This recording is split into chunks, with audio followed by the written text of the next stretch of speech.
Okay, it's 10 to 12. The inquiry is resumed. Mr. White, would you like to introduce your witness? It's mine. I just realised I'd run out of time to make. Thank you, Harvey, to make a brew, and he's made me one. I said it's my only request that I've ever had. I brought him chocolate this morning, so I think they're all right. A brew. He's a southerner. Sorry. I know. Right, this is the Narata sheet. Thank you. Does that get an ID number? I presume it will.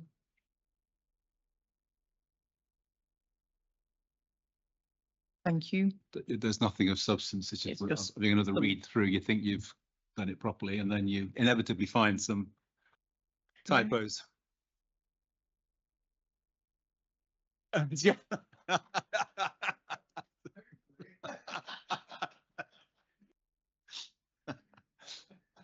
Just want to help the inquiry. Yeah.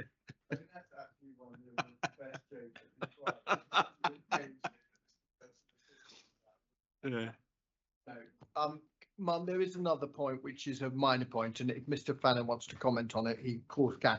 But we should have mentioned both before Mr. Fallon that there were very minor changes to the MPPF on Friday.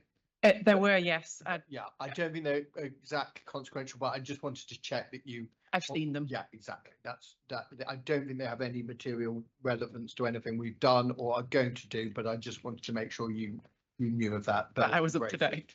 Yeah, you probably get an email from Graham saying urgent changes to the MPPF, and you were thinking, oh crikey, what's that going to do next week? And then basically we've got an and and an apostrophe. But no, they're slightly more consequential than that, but I don't think they affect anything.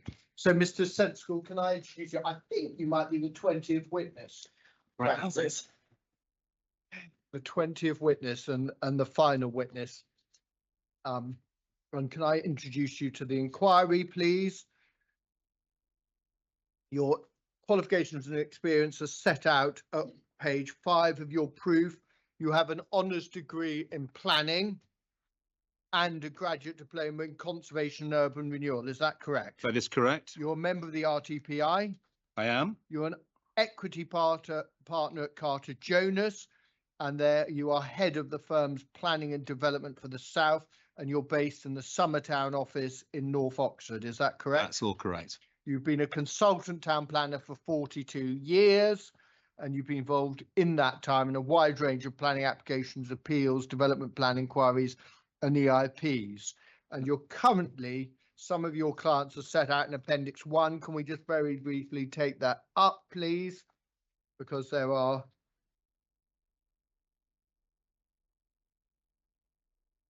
some of the, you promoted a large scale allocation and permission at Wantage for 1,500 houses recently. You also did the same. I'll just wait for you to get it, but hopefully you of all people know what Appendix I think I've got a fair idea. Yes. Hopefully, something's gone wrong if this is news to you as to what you've done. You also acted for Berkeley Strategic at Broadwater Farm in Tunbridge and Moorling. South Oxfordshire, you were seeking. You did secure an allocation for Greenbelt land in the South Oxfordshire local plan named. It's called Culham Science Village. It's land west of Culham Science Centre in South Oxfordshire. Okay, and you've also promoted land at Berkeley within Berkshire at Bracknell. You've also been instructed by LIH in Shrewsbury. You also did it. You secured an allocation at St Edmundsbury plan, and then we had a subsequent appeal where you made a fatal error in your instruction of who you instructed to represent you at that appeal. Mr. Bird wasn't available. and then a large US corporation on data centers. You've acted for Hertford College, University, and the university itself in the university. You've also advised the UK Atomic Energy Authority, both in relation to the Harwell site, and you've obviously had a series of planning applications that you sought and got, including for, how do you pronounce the diamond? The diamond synchrotron. Synchrotron, yeah. Okay. which is a And now practical Mr. Fraser will accelerator. tell us what that actually is. And then you've got retain for 25 years by in relation to Cullum as well. And again, you list what you did there. You're also involved, you've acted for DIO, Abingdon, and you're currently acting for the University of Oxford, who are seeking a humanities building within the Radcliffe area. And that's effectively the old John Radcliffe Hospital in the centre. It is, and with fact, consent has been granted, and that's now under construction. And I think you're also advising various other colleges currently on potential development possibilities within the City of Oxford. Is that correct? That is correct. And we note, as we say, prior to Carter Jonas, you were at Kemp and Kemp, which were practiced principally based at Oxford, then Abingdon, but obviously within Oxfordshire. Is that correct? Yes, but with a regional and national reach. Now, I've got 14 questions I want to ask you about an examination in chief. The first is about the factual background. And I just want to ask you to comment, frankly, because it has been put in issue mainly by the Rule 6 party and other objectors. I just want your view, frankly, your planning judgment on whether what is proposed and the ability of the appellants to implement what is proposed based on their experience and knowledge of the film industry, please. Okay, well, as I say in my proof, I was instructed after the application was refused and ahead of an appeal. I was asked first if I was prepared to act in this matter, so had to get myself up to speed with the work that had been done at the application stage, and I had to be happy that I could defend the position at appeal if we were going to go to appeal. In so doing, I had long conversations with those that are promoting the site, and what came through very loud and clear from the material and from talking to them was that this is an incredibly thorough and well thought through application. And it's not an outline scheme with some sketchy ideas about how the scheme will be brought to fruition. It's a fully worked up and detailed scheme that has taken advice from a number of specialists in the field. It was also evident to me that those involved in promoting the project had themselves a fair amount of experience in this field. So, you know, I was happy that this was a scheme, that it was a serious proposal.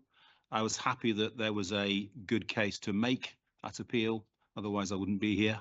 And I was very impressed by the level, the quality, the detail of the work, and the quality of the scheme. And it's interesting that there is, in terms of the qualitative case, it seems to me it's common ground that this is a scheme of considerable quality. Thank you.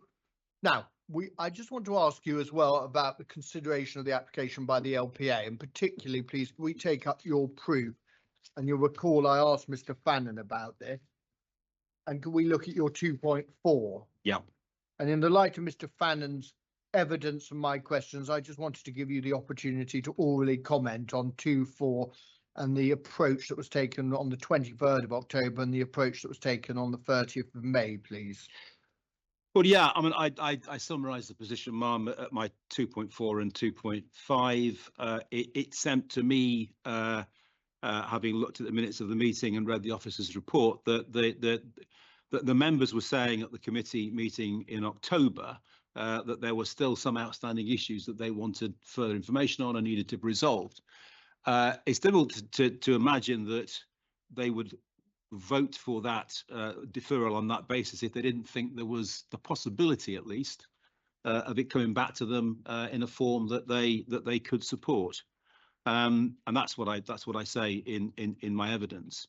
There were two outstanding issues. The applicants sought to address them, but we now know what happened at the committee meeting in May. The application was refused, which is why we're here. Thank you. Right, new topic, please. Can I ask you about the MPPF, which obviously we've had in December 2024, and I just want you to, in relation to its relevance to this application, can I just ask for your overview on its relevance and weight as to what the government is seeking to do as an expression of national policy, please?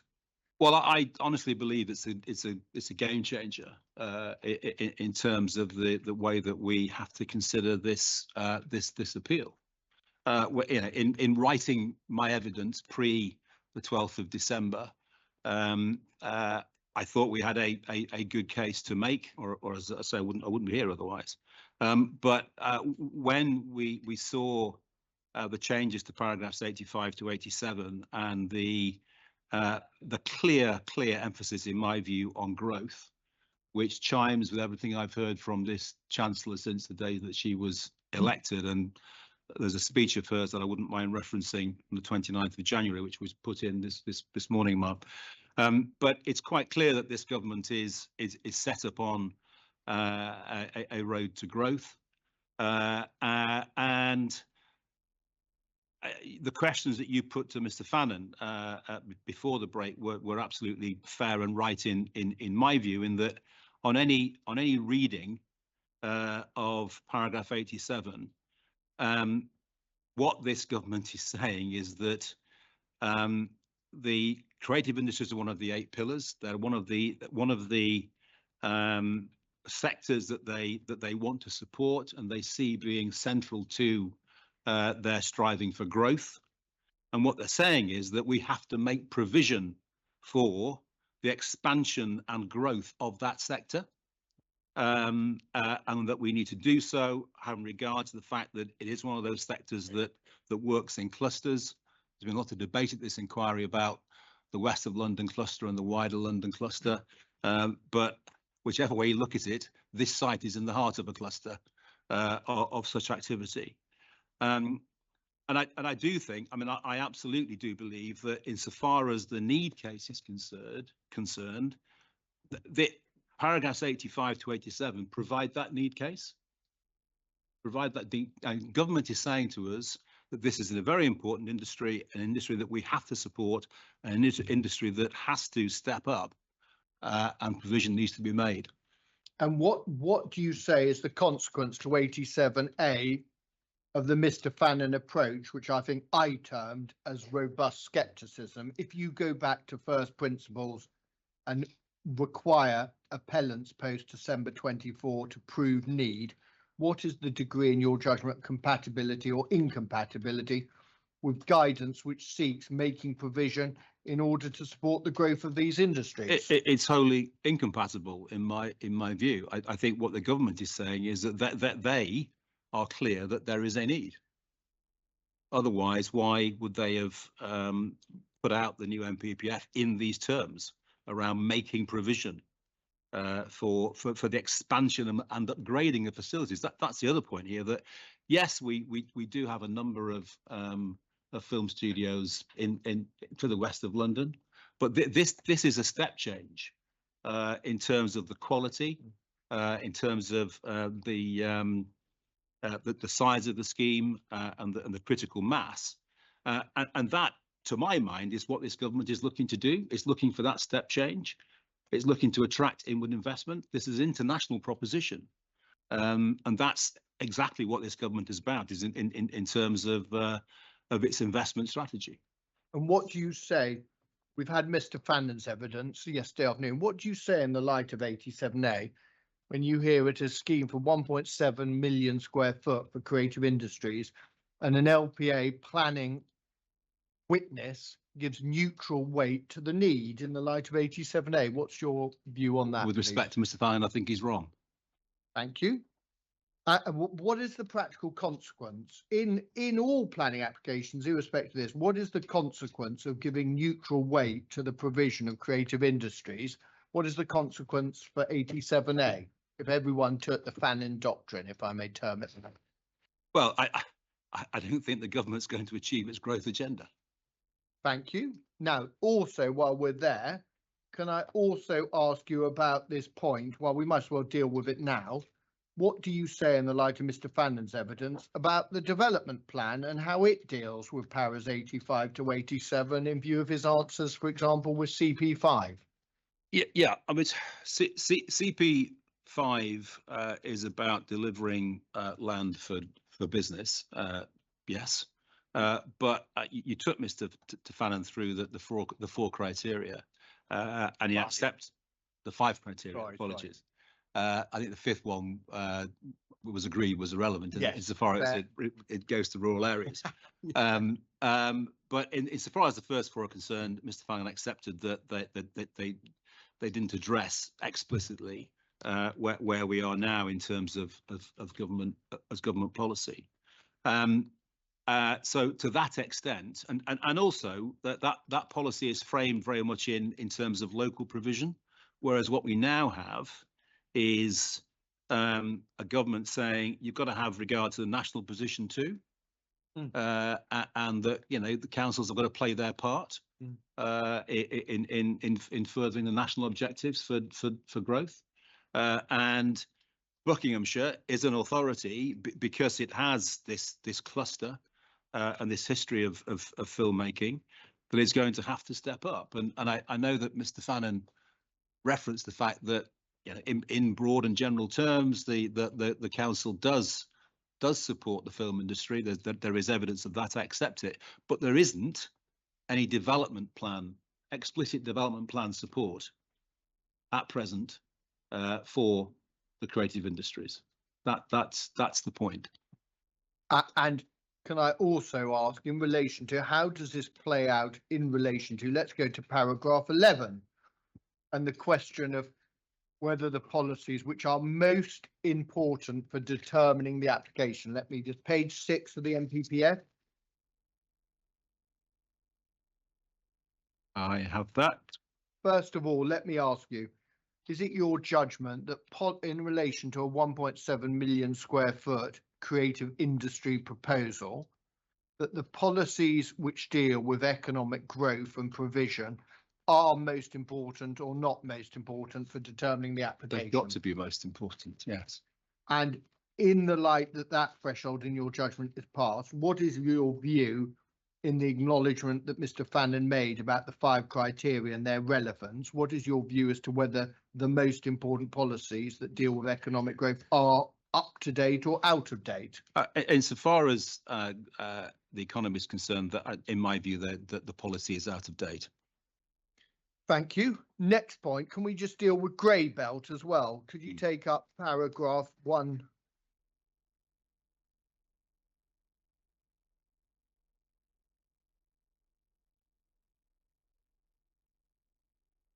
Five. Yes, 155. Yes. I'm just trying to work out, I was actually thinking 42 years minus 25. I was trying to work out when you commenced in town and country planning. I was about 15. No, I was 22. No year. I qualified in 1984. So I just want to ask you, since 1984 to 2025, what comparative provisions have existed in your professional experience to the grey belt provisions brought in on the 12th of December? There'd been no change to green belt policy since 1955. It's a step change in approach. And can we look at 155? We see the development of homes, commercial and other development in the green belt should also be regarded as inappropriate. Now, there seems, I think, common ground that this be commercial development under 155. We then get on to the question of whether it would utilise grey belt land. And can we just give you an opportunity, please, to look at the definition? And we know we are dealing with effectively the test of strong contribution to any of the purposes A, B and D. Yes. Now, can I just ask you, do you recall at the beginning of Mr. Fannin's cross-examination, I put a proposition to him that there was a distinction which he agreed with between whether a site be grey belt land and then the second test, whether it be appropriate or inappropriate. Do you recall that? I do, and there is a distinction. And do you? That is my view. Oh yes, and do you agree or disagree? Therefore, is there any difference between your interpretation and Mr. Fannin's of that point? Not on interpretation, no. Thank you. We then move on to the next issue, which is the question of does not strongly contribute. Now, just as a planner, before we delve into the purposes, what do you say? Strongly does not strongly contribute. What does it indicate that the government is seeking to do in relation to grey belt in your view, please? It was interesting that it's got stronger since the draft MPPF, which I think is an indication of the fact that what the government is trying to do is to, well, it goes to its efforts to foster growth. It's saying we've got to be more flexible in how we utilise the land that we have, and we've got to put in place policies that will facilitate and support the growth agenda. Well, when you say stronger, do you mean to be within the Venn diagram of grey belt has become easier or harder in your view since the consultation draft in July 24?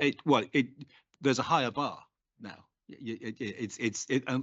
Unless it strongly contributes, well, there's an argument that it is grey belt. And the deletion of C, does that make it easier or harder in your judgment, purpose C, to become grey belt? Easier. There's one less hurdle to jump. Thank you. Let's put aside D because it's common ground that there isn't strong contribution in relation to D. And the clear issue the inspector needs to grapple with the purposes A and B in the light of Mr. Fannon's evidence. Now, can I just give you an opportunity in relation to B and the Kennett-Fannon debate and your view, what is your evidence, please, as to whether the site strongly contributes to the purpose of stopping neighbouring towns merging? Well, my evidence and that of the appellant's landscape witness is consistent. We are both of the view that it does not contribute, the site does not contribute strongly to the purpose of green belt. I mean, Ma'am, it's in my written evidence. And it's not just myself and Mr. Smith saying that. You've got Arup saying 2 council reports, which I've referenced again in my proof, Ma'am. And then again, let's just deal with A. And I took Mr. Fannon through what Arup said in 16 and said the part 1, part 2 green belt assessments. And he made the point that they were obviously comparative in the sense of looking at the land within the Wickham area, if you recall. But I think those assessments, from memory, I'm happy to be contradicted, was wider than the administrative area of Wickham. But maybe not. But let's put that aside. I'm not sure. But I want your judgment in the light of hearing the debate. Is it your view that these land, in the light of the Arup judgments, what is your view as to whether there is a strong contribution to purpose A, which is to check the unrestricted sprawl, please? I honestly don't believe that it does make a strong contribution for the reasons I've set out in my evidence, for the reasons that Arup come to, or the conclusions that Arup come to as well, and that Mr. Smith also. And then we've got the grey belt excludes the footnote 7. Is it your understanding that the council and yourself are on agreement or disagreement as to whether footnote 7 provides a strong reason for refusing or restricting? I believe we're in the same place. Thank you. So we go back, please, to 155. Is it your judgment, firstly, that the proposal would utilise grey belt land or not? Yes. It is grey. In my judgment, it is grey belt land. And then do you agree or disagree with Mr. Fannon and his view about the remaining green belt across the area of the plan and the non-fundamentally undermining the purposes taken together? I think on that, Mr. Fannon and I are on the same page, that it doesn't undermine the purposes.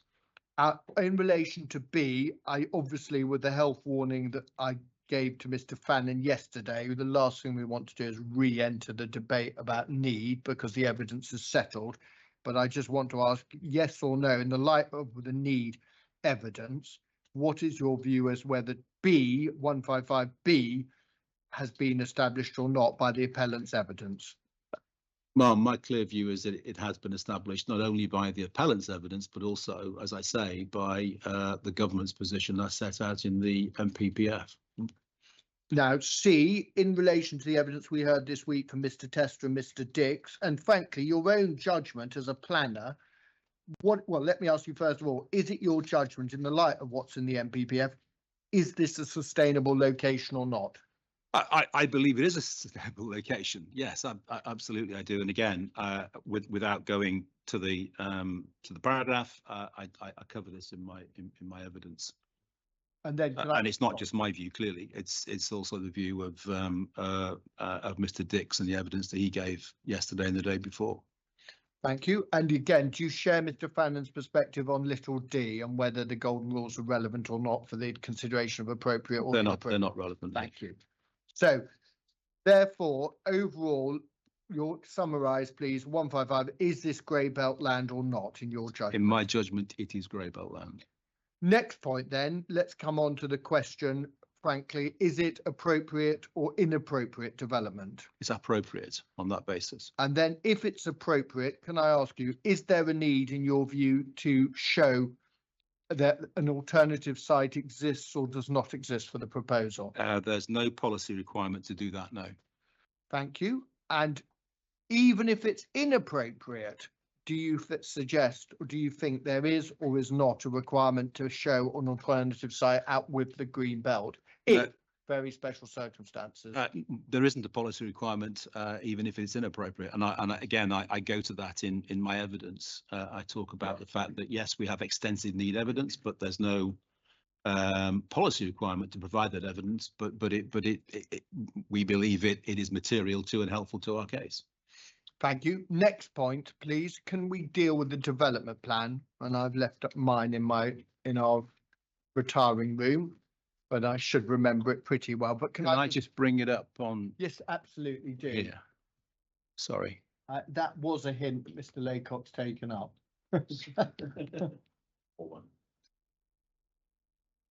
CD 4.1, please, Mr. Sensecall.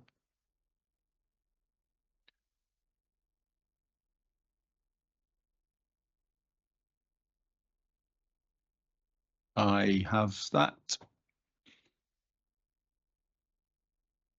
Let's start, please, with DM 42. From memory, is it 271, 280? 290? Sorry, any advance than 290?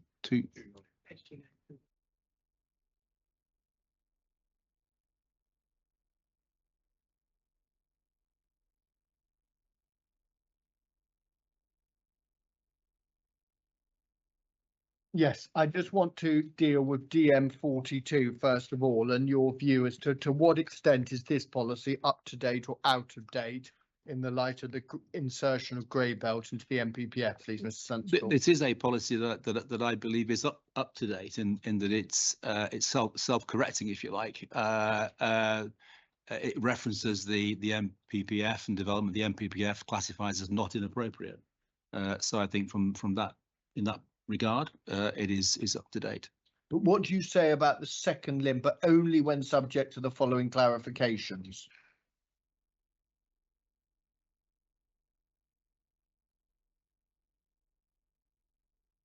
Development classified, but only when subject to the following. Well, they're clarifications. They're not obligations, as it were. And none of them affect, in my view, the consideration of whether the land is grey belt. Thank you. Then we go on. So in relation, if the inspector concludes the site is grey belt and the development is appropriate, to what extent is it your judgment that DM 42 is complied with or contravened by the proposal? I say in my written evidence that it's complied with. And what weight do you give DM 42 in the light of your judgment about up-to-dateness? Well, I can give it full weight in that regard. Thank you. Next policy, please. Could we just look at RUR4? And that is on page 223.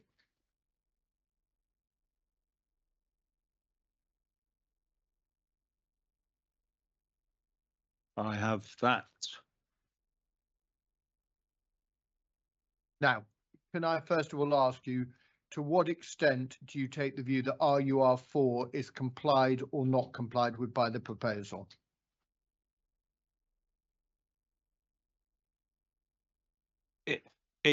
In terms of the essence of RUR4 and what it's trying to achieve, there are aspects of our scheme that will improve and increase public access. To that extent, it complies.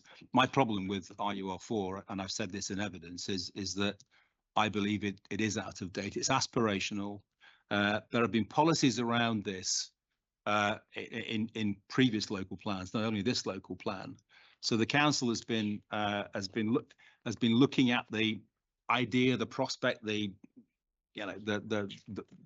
thought of a country park for a long time, and hasn't achieved it. And it's interesting as well. I mean, I was looking at this morning. That there's a capital C and capital P for country park, as if this were a country park in a statutory sense, and it isn't. So it isn't a country park. It's an area where, yes, they are looking to promote outdoor recreation, and that is happening. As again it was said this morning, you've got the lakes and the things happening there. You've got the footpaths, the permissive paths, and so on. The public right of way going through the site. So there are things happening around recreation. But insofar as this site, it isn't a country park, and it seems to me there is no prospect of it becoming a country park, based on the evidence, based on the various committee reports, based on the evidence of Mr. Fannin, and certainly not in the lifetime of the current local plan. Well, let me just ask you, since its formulation, since RUR became part of the adopted development plan in 2019, what steps, in your view, have been taken by the council to effectively assist in the facilitation of RUR4? The facilitation. Facilitation, Sorry. yes. I hope no one has noticed. I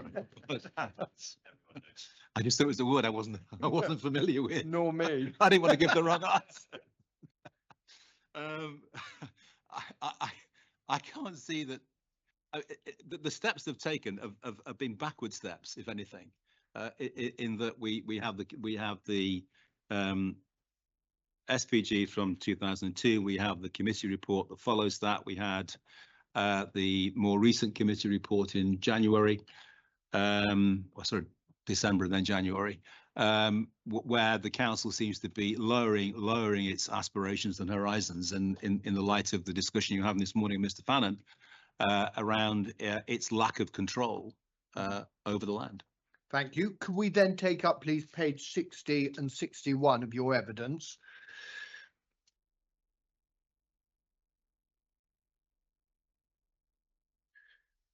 Yep. And we just note your overall view, and we note what you say about RUR4, for example. You come to view limited weight as out of date, but compliance in any event. Yeah. We note what you say in relation to DM40, again, compliance with policy as it only precludes inappropriate development. We see that. 42, DM42. 42, exactly, Yeah. DM42. I just want to ask, in the light of the evidence, I don't want to trawl through the whole policies, but in the light of the evidence from Mr. Smith and Mr. Dix, and the noise evidence, Mr. Edmonds, etc., Mr. Mann, is there anything you want to change in the light of the evidence you've heard at this inquiry to the appellant's position? No. And overall, therefore, can we just go, please, to 9.6? And your overall conclusion is it or not that the appeal scheme complies with the development plan as you set out in 9.6? That's my view. Yes. Thank you. And again, But then we have got sort of the flat versus tilted balance point. But yes, I mean it insofar as on the face of the policies that we see them in the plan, I say that read as a whole we comply. Yes, but I just want to ask you overall in relation to paragraph 11, is it your view about the most important policies? Is the plan out of date or not, please? I think it is, and it's also clearly out of date insofar as housing provision is concerned. I know that isn't directly related to this inquiry, Mark, but this authority has a 5-year land supply of less than 2. And it's absolutely in tilted balance territory as far as that's concerned. But let's go back, please, to para 11. Yeah. And can we just put it in the context of 11C? Obviously, that's approving development proposals that are called with an up-to-date development plan without delay, or in your judgment, are we in C or D territory, please? We're in D territory. Yeah, and if we're in D territory, then the little 2 we'll come back, we'll do this exercise in a moment, but before we do, frankly, can I just deal with, could you take up Mr. Fannon's rebuttal?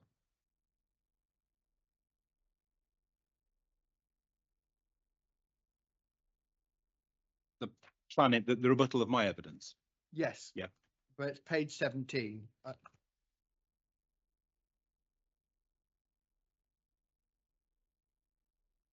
I've got that.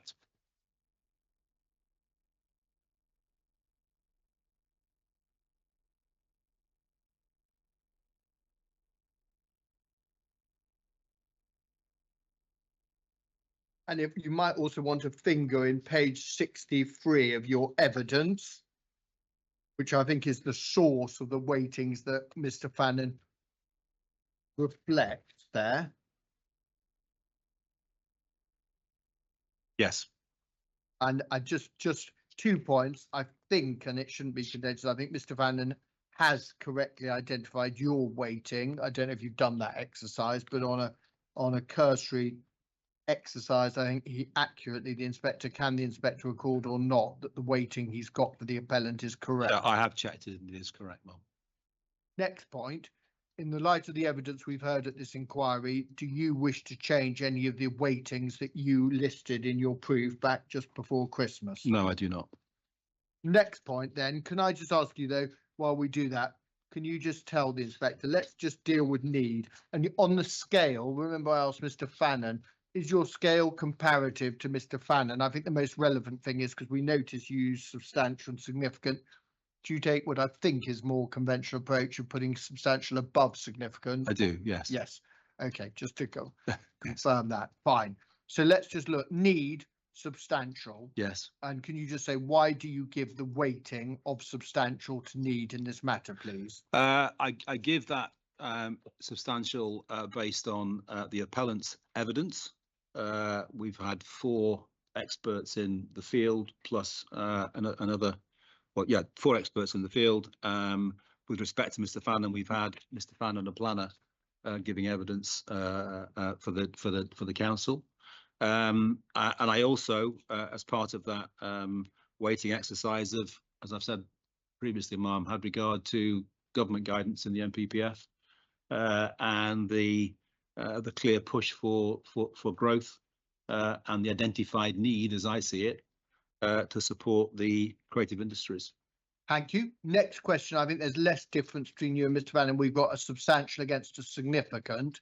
Why do you give for economic growth substantial in the light of Miss Evans' evidence? I give it substantial weight because, again, that's where government is on this matter. They're not looking for the status quo. They are striving for growth. They're looking for a step change, and yeah, so that's essentially where I'm coming from. Thank you. Lack of alternatives. Now, in the light of the need evidence, particularly relating to the qualitative need, what do you say to Mr. Fannon's proposition that the alternatives should have thought about disaggregation and smaller sites? Well, I mean, I referenced the Tesco case and in my evidence, Ma'am, around disaggregation. What you have before you, Ma'am, is a detailed proposal for a particular scheme, supported by evidence as to need, supported by evidence as to why it's the size it is, and why it's configured the way it is. So disaggregation shouldn't be an issue in my view. I've dealt with alternative sites. I don't think that frankly we had to go through that exercise, and I wasn't involved at the application stage, but we did go through that exercise. And whilst the council has had some criticisms of the disaggregation point, it's empty me reading the evidence, reading the interactions with the council as the various iterations of that alternative sites study was done, was that there was some agreement and there was discussion with the council around its scope. So I think it's a sound piece of work. I've read it. One can always, in looking at such studies, pick holes in it, but I think it's sound for the purposes of that it was setting out to achieve. And what about I asked Mr. Fannin about the likelihood of finding 36 hectares in an urban area in the UK, and I think he said very unlikely.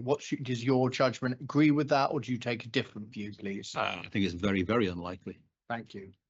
Next point, social benefits. I don't think we need to take much time on that. Do you change from significant and environmental benefits significant? Is that still your evidence? That's still my evidence. So overall, cumulatively, whatever the balance be, what do you give to the weightings for the benefits of this proposal, please?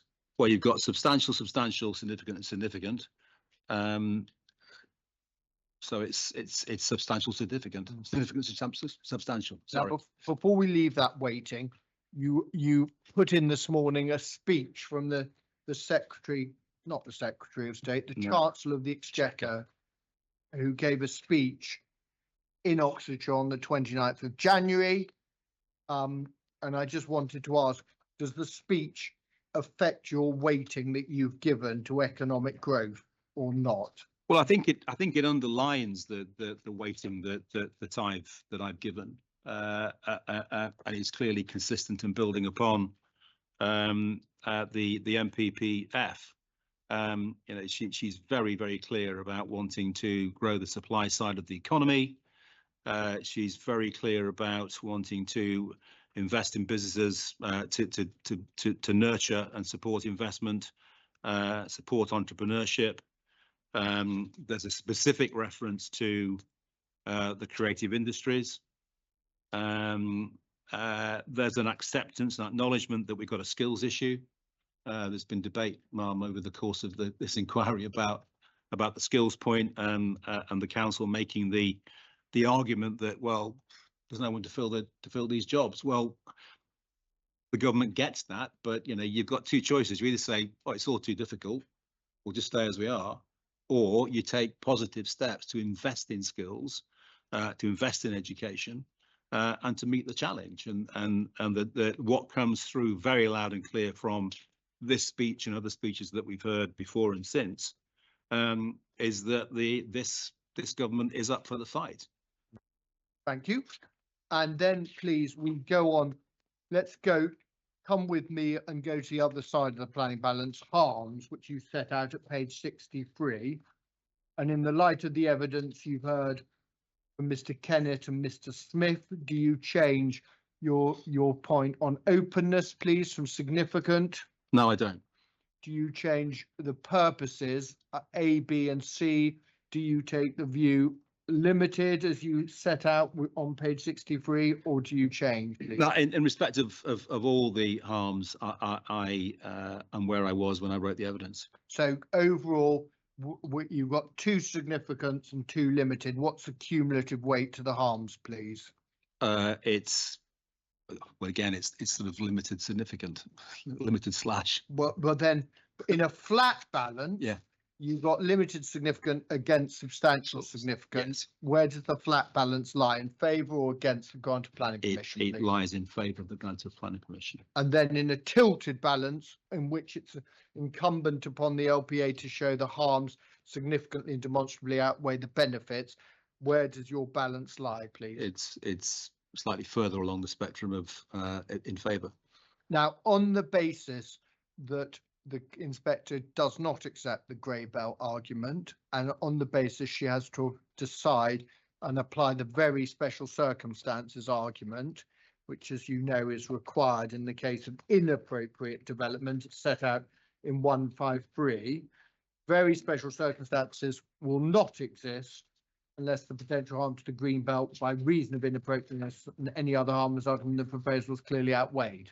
Yes. And I just want to ask, where, in the light of the evidence that we've heard at this inquiry, do you sit on the are there or are there not very special circumstances? I believe there are, and I sit where I sat when I wrote my evidence, ma'am, in response to your main issue K, paragraphs 8.219 through to 8.249. Where I say, in conclusion, my planning judgment is that the other considerations identified above, i.e. the benefits of the appeal scheme, do clearly outweigh the harms such that very special circumstances exist to justify the grant of planning permission. Thank you. New topic then. Can I just ask you, you've obviously heard from we've heard evidence from Mr. Crabtree and Mr. Kershaw and Councillor Crabtree, Rule 6. What do you say, what weight in the planning balance should be given to the objections given by the Rule 6 party in this appeal, please? Well, again, I deal with this in my evidence. Can I just bring it up?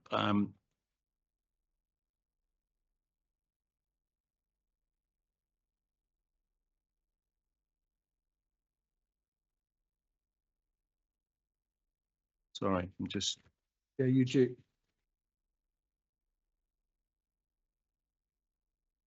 Yeah, it's paragraph 8.182 onwards. The effect on the effect of the proposal on the living conditions of existing residents, and my conclusion in that is well. I draw on the conclusions reached by officers in the committee report, ma'am, from May of this year as well. But I conclude that there is no material harm. There are some effects of this development, but I also say, ma'am, that if you don't agree with me there, and that you believe that the officers were right and there was some harm, that they talked about it being a moderate harm to which moderate negative weight is attributed. And what I say is that the balance on the other side of the argument outweighs that moderate harm, if it is your view that there is such harm. Thank you. Can I then? That makes sense. I'm sorry. Yes. Can I ask 3 last matters, please, in chief, Mr. Sensecall? The first, is it your judgment, having talked to the instructing solicitors and the approach of Bucks on this matter, the 106, is it your judgment that if the Secretary of State was minded to grant permission for this development, that it can be implemented or not? Yes, I believe it can be implemented. Thank you. Now, put down all the papers for the last 2 questions, and I want your judgment as your overview on day 15. The consequences of a refusal, in the light of what's being said by government, both through policy and in speeches, what do you say are the consequences for UK PLC if permission is refused, please? Well, as far as I'm aware, this is probably the first case of such size and significance to come to appeal since the MPPF came out. I think it would send a very strange message if this application were refused in the light of the clear push for growth set out in paragraphs 85 to 87 of the MPPF. We are dealing here with an agreed position where the quality of this scheme is very high. We're dealing with a detailed proposal that, as I've just said, is capable of implementation, and it's capable of assisting the government in its striving for growth and its support for the creative industries. And if the decision to refuse this application would seem to me to run totally counter to the objectives that the government has set itself. And let's not forget that the evidence you've heard, Ma'am, you've heard whether you agree with it or not, you've heard detailed need evidence from 4 experts in their field. You've heard on our side, you've heard further evidence around the economic benefits of the scheme from another expert. What you've got against that, with all due respect to Mr. Fannin, is Mr. Fannin telling you that there isn't a need, and Mr. Fannin telling you that the economic case isn't well made out. Now, you know, I'm not for a moment well, no, I was going to go on to say that there are Rule 6 parties that are also telling you that is the position, and you will decide how much weight you attribute to their evidence. But I think it's just important to get this into perspective as we come towards the end of the inquiry. Thank you. And before I ask you my final question, can I just say, from having sat in all the evidence and looked at the roadmap and the chronology, I just want your judgment. How easy or difficult is it to put together all the mechanics of a project of this scale? Ownership, application, consideration, funding, etc., etc. I mean, how easy is it to get to the stage where one is now on the cusp of potentially receiving or getting a refusal plan permission? It's a complex project that, you know, that's had quite a long gestation. And you look at the material that you've got before you, Mom, it is very significant. This is not something that's been thrown together in a matter of months. It's thorough, it's detailed. In my view, it's well considered and well argued. And it's a scheme of, as I said before, the utmost quality, and goes to what the government's looking to do in terms of raising our game. Now, let's imagine for a moment that the Secretary of State decides to refuse the application, and yet the appellant's need evidence is correct. So there's a refusal, but the need evidence is correct, and there is, in the future, a pressing qualitative and quantitative need for further provision.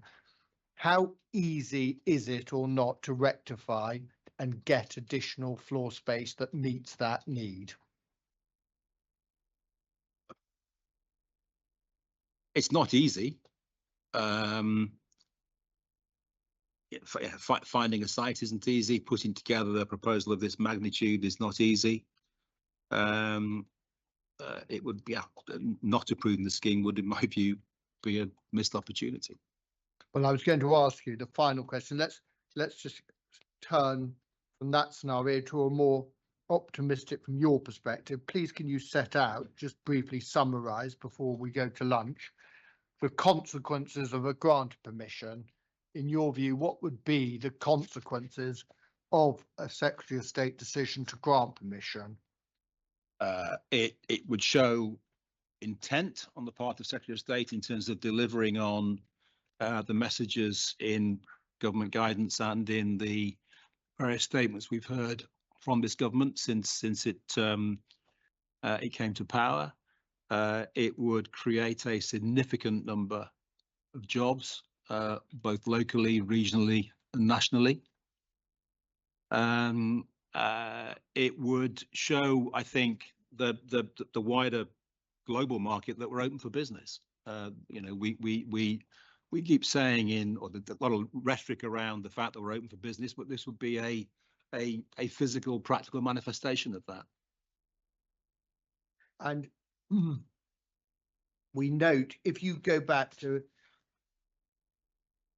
the Chancellor's speech on the 29th of January, what does she say about the attractiveness or not of UK PLC?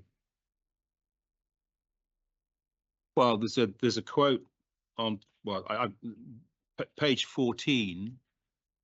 Global survey of CEOs by PwC has shown Britain is now the second most attractive country in the world for business looking to invest. Just wait for the inspector to get Sorry, it. There's no page. Oh, no. okay. Well, so that's interesting. The version I've got has got page numbers. No. It's the top of a page. What's the first line on the top of the page? The IMF have upgraded our growth prospects for 2025.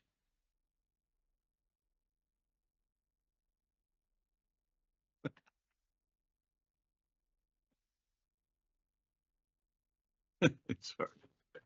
Yeah, I'm not sure we've got that on ours. Don't know what's, it's obviously printed out a different. How version bizarre. from- Yeah. Yeah, we've got the right Yeah, speech. yeah. You got the what the Spads wrote, and we've got what actually was delivered, or either way It round. has redacted some political comment. Anyway, you why found don't it, Mark? we'll, Okay. Page starts, the IMF have upgraded our yeah, growth we don't prospects. seem to have that remark. The IMF. Ah! Well, why don't we take over lunch? How bizarre. We'll get your version. Ah, Oh, it's printed out in a different.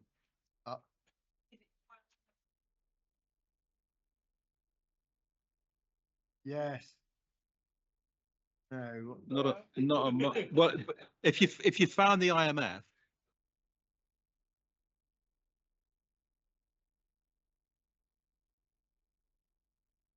Yes. yeah, That's right. and the global survey of CEOs by PwC has shown Britain is now the second most attractive country in the world for businesses looking to invest.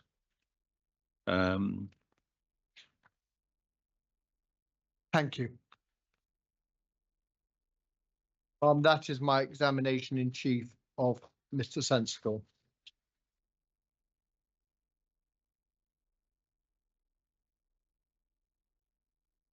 Thank you very much. Suitable point to adjourn for lunch. So we'll come back at 1:45. Please don't speak to any member of your team over lunch. Thank you very much.